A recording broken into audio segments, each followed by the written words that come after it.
Abu Rayhan Biruni.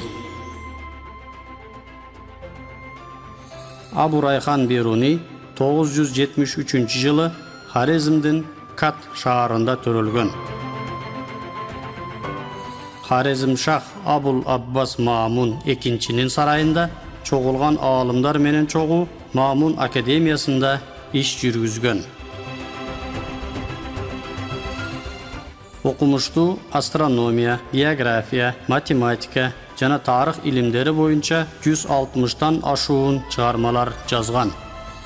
Ал Коперниктен дээрлик 5 кылым мурда жердин күндүн тегерегинде айланышы жөнүндөгү ойду илгери сүргөн. Бируни жердин тоголок формада экендигин негиздеп берген. Окумуштуу 1029 жылдыздын координаталары жазылган жылдыздар жадыбалын жана дүйнөнүн географиялык картасын түзгөн. Бируни Европалык аалымдардан 450 жылдай мурда Америка материги бар экенин божомолдоп, өз чыгармаларында бир нече жолу жазган.